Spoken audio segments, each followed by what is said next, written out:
এমন এক বস্তু আছে যা পচে না, মরিচা ধরে না, সময়ের সঙ্গে পুরনো হয় না। তবু এই জিনিসটার জন্য মানুষ হত্যা করেছে, রাজ্য দখল করেছে, সাম্রাজ্য ভেঙে পড়েছে। হাজার হাজার বছর ধরে এই বস্তু মানুষের লোভ, ভালোবাসা আর ক্ষমতার প্রতীক হয়েছে।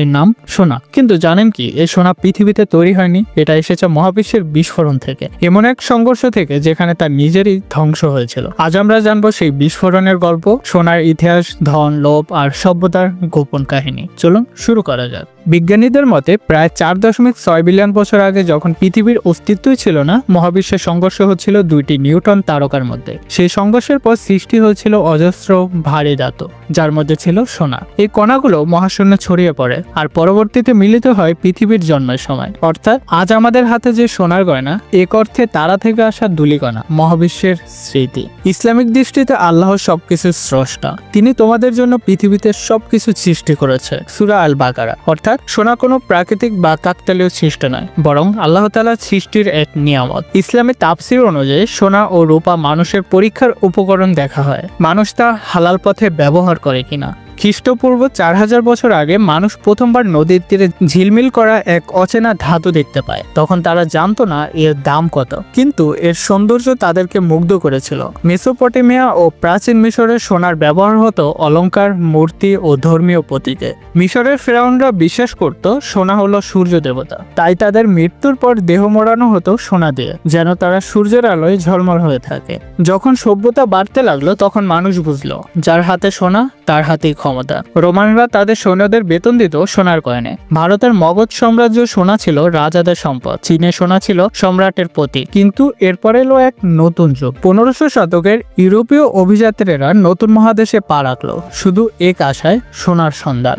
স্পেন ও পর্তুগালের অভিযাত্রীরা ইনকান আর্জেন্ট সভ্যতাকে ধ্বংস করে, তাদের হাজার বছরের সোনার মজুদ লুট করে নিয়ে যায় ইউরোপে। সেই সোনা দিয়ে গড়ে ওঠে আধুনিক পশ্চিমা সভ্যতার ভিত্তি। এমন এক রাজা ছিলেন যিনি ইতিহাসের সবচেয়ে ধনী মানুষ বলে পরিচিত। তিনি হলেন মানসা মুসা, মালির রাজা। তিনি একবার মক্কায় হজে গিয়েছিলেন হাজার উট ভর্তি সোনা নিয়ে। যাত্রাপথে এত সোনা বিতরণ করেছিল যে কায়রোর অর্থনীতি 10 বছর ধরে ভেঙে পড়ে। মানসা মুসা প্রমাণ করে গিয়েছিলেন সোনা শুধু ধন নয়, এটি অর্থনৈতিক নিয়ন্ত্রণের প্রতীক। 1800 শতাব্দীতে শুরু হয় গোল্ড স্ট্যান্ডার্ড। প্রতিটি দেশের মুদ্রা সোনার ভিত্তিতে নির্ধারণ হতো। 1 আউন্স সোনা মানে নির্দিষ্ট পরিমাণ অর্থ।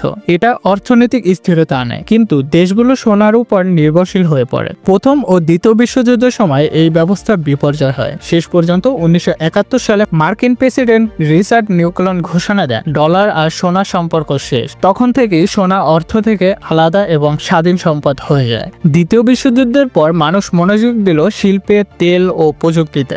স্টিল, সিলিকন, তেল এগুলো হয়ে উঠলো আধুনিক সম্পদের প্রতীক। সোনা তখন কিছুটা পিছিয়ে যায়, কিন্তু আশ্চর্যের বিষয় হলো সোনা কখনো শূন্যে নামেনি। কারণ মানুষ জানে যখন সব হারিয়ে যায়, সোনা তখনও থাকে। 2008 সালে বৈশ্বিক অর্থনৈতিক মন্দার পর মানুষ আবার সোনার দিকে ফিরে যায়। কাগজের টাকার মান কমলেও সোনা কখনো তার মর্যাদা হারায় না। এভাবে 2020 সালে করোনায় যখন বিশ্ব অর্থনৈতিক থমকে গেল, তখন সোনার দাম ইতিহাসের সর্বোচ্চ পৌঁছে যায়। এমনকি আজও চীন, ভারত, রাশিয়া সবাই তাদের রিজার্ভে সোনা বাড়াচ্ছে। আর বর্তমানে বাংলাদেশের সোনার মূল্য গিয়ে দাঁড়িয়েছে প্রায় 2 লাখেরও বেশি।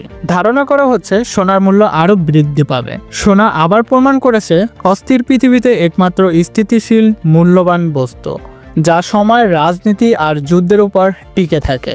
আজ বিজ্ঞানীরা বলেছেন ভবিষ্যতে মানুষ অ্যাস্টেরয়েড মাইনিং শুরু করবে, মহাকাশ থেকে সোনা আহরণ করা হবে। আর অর্থনীতিবিদরা বলেছেন ডিজিটাল গোল্ড বা ক্রিপ্টোকারেন্সি সোনার বিকল্প হতে পারে। কিন্তু ইতিহাস একটা কথাই বলে, মানুষ যত আধুনিক হোক, সোনার প্রতি তার বিশ্বাস অটুট থাকবে। পরিশেষে একটা কথাই বলা যায়, সোনা কখনো শুধু ধাতু ছিল না, এটা ছিল একটি প্রতীক। ধন, লোভ, ভালোবাসা, অহংকার আর আশার প্রতীক। এটা মানুষকে দিয়েছে যুদ্ধের কারণ, আবার দিয়েছে সভ্যতার বিকাশের জ্বালানি। তাই যখন আপনি সোনার গয়না হাতে ধরবেন, মনে রাখবেন এটা শুধু সৌন্দর্য নয়, এটা মানব ইতিহাসের ঝলমলে আয়না, যেখানে প্রতিফলন হয়েছে আমাদের লোভ, যুদ্ধ আর অমরত্বের স্বপ্ন।